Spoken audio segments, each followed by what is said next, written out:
Now, we all know about sleep paralysis, and how you can have hallucinations during those moments. Yet for some reason, I feel like this experience wasn't sleep paralysis at all. For the past 11 years, I still am reminded every day of this event. It scares me, but it also makes me wonder if I'm capable of being psychic, or some sort of medium. I've seen demons. I've entered different worlds through dreams, yet this even sticks to me.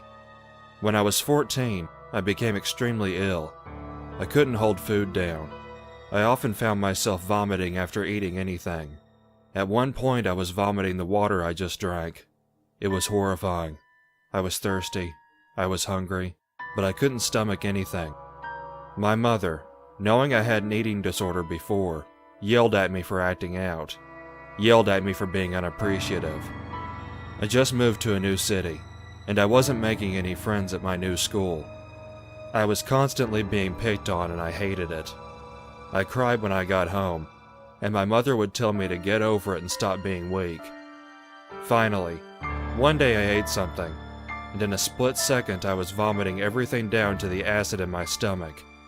I began crying, yet my mom once again thought I was acting out to avoid school. I told her something was terribly wrong. I told her I need to see a doctor. She dismissed me. The next morning I had trouble waking up, and she came in and touched me and yelped. She ran off and came back to take my temperature, 102 degrees. Without hesitation, she booked a doctor's appointment, called the school to let them know I'll be out sick, and began grabbing everything and putting a jacket on me. In my pajamas, I was shoved in her car as we went to the doctor. Several tests later, they confirmed appendicitis. I was poked, prodded, and scanned, and it was nothing. I was sent to surgery. When I was about to go under, the doctor told me to count back. 10, 9, 8, and as my eyes wandered around the room, it started to fill up with dark figures. I looked away and looked at the doctor's face as her cold hands touched my cheek. I was out. They sent me home the same day, saying I'll be fine, I'll be okay. Not thinking so much of it, we went home. My fever had not gone away. First night passed, and I was having horrible nightmares. Nightmares of the same dark figures in the operation room. My fever wasn't dying out. After 3 nights, and my fever staying around 100 degrees, I laid down to sleep in my bed. I laid there in the dark room with only a glowing green light from my laptop. The hallway had a faint glow from the nightlight in the bedroom. I laid there. Cuddling my stuffed animals, I slowly drifted off to sleep. Now I'm not sure what time it was, but I heard movement in the room and opened my eyes. Right in front of the desk was a dark figure. He was tall. I could clearly see his hands. His eyes glowed yellow, and he spoke with concern. I could tell he was concerned by his body language. The lights will go out soon. You need to wake up. The light will go out soon. Wake up! I'm afraid the light will go out soon. His voice was low, soft. He spoke to me as if I was a toddler. His hands motioned that the light was inside of me, and he kept his distance as he nervously rubbed his hands together. He didn't want me to be afraid of him. I felt my eyes shoot wide and open as I screamed, "Mom!" I was in pain. I was sweating. My body was in intense pain. My mom came rushing in, and she asked me what was wrong. I told her I was burning up. With a quick movement, she had me get dressed. She grabbed the thermometer and stuck it in my mouth, and told me to keep it there as we rushed to the car. She started to drive to the ER. Once we got there, she rushed me to the front desk, pulled the thermometer out of my mouth and showed the nurse. 104 degrees. The nurse looked at me, my face pale, clutching my stomach in pain. My mom screamed that I was in dire need of help right away. The nurse checked my temperature with her own device, 104.3. It was rising. She put me in a wheelchair and told my mom to come with her and not to worry about the paperwork just yet. She rushed me to an open room and had me strip my clothes off, laid me in the bed, and began calling other nurses to come. While I was being stuck for an IV, Nurses started coming in with bags of ice. They placed it around my body as I felt myself start to drift away. My heartbeat was slowing, and in the corner of the room was the dark figure, rubbing his hands in anxiousness. The light will go out soon. The lights will go out soon. He was muttering to himself, avoiding eye contact with me. They injected me with medicine to bring my fever down. Pulling up my medical records, they began to try and get scans of my body and did multiple blood tests. Nothing was showing up. They couldn't figure it out. I was there for a couple of hours when the surgeon arrived. He pulled my mom aside, but I could hear them. While they were outside the room trying to speak low, the dark figure peeked around the corner. He was there the whole time. She's dying. We're trying to find out exactly why she's dying, but nothing's showing up. The dark figure looked at me as the surgeon asked my mom to walk with him. The lights will go out soon. He whispered to me with a voice of deep concern. I was cold, covered in ice. I was shivering and suffering, yet sweating like crazy. Don't fall asleep, or the light will go out, he said, looking at me, but staying in the corner. Suddenly I heard the heart monitor go. That sound when the patient's heart stops beating. Yet I wasn't dead, or so I thought. I don't remember. Things began to get fuzzy, but I heard nurses and figures rush into the room. In what felt like a few seconds, I heard a voice. Can you hear me? My eyes stayed open, and the face became clearer. Yes, I whispered. The surgeon rushed in with my mom's eyes full of fear. The surgeon looked at my mom and said, "They'll come get her when the next available operation room is available. I'm gonna have to open her up and see for myself. This may take hours. Do we have your permission?" My mom nodded yes, and he said he would be back with paperwork. She came in and sat next to me. I looked at her. "If you're tired and want to go to sleep, you can sleep." "I don't want to sleep, Mom." "It's okay. It may take a while. If you want to sleep, it's okay to sleep." The dark figure was staring at my mom with what seemed like sadness in his eyes. His hand was reaching out to her, but he kept his distance. He didn't want to disturb us. I looked at him, and he looked at me. Don't go to sleep. The lights will go out soon. I was dying.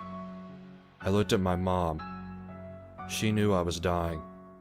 One by one, family members began to appear in my room. Family members called my mom to speak to me over the phone, each one trying to make me feel better. The concern on their faces told me that I had a chance of not making it. Through it all, the dark figure stood in the corner. I could feel it wishing it could comfort everyone. It was worried. The nurses finally came and asked everyone to wait in the waiting room. They looked at me and wrapped me in blankets as they started to push me towards the operating room. The surgeon came in with me, and they had me laid down on the table. They were careful, as I was in so much pain. The doctor told me I would be okay. Behind him, the dark figure stood. Hurry. The lights want to go out, he said into the surgeon's ear. I was put back under, and while counting to 10, I saw the room get filled with dark figures.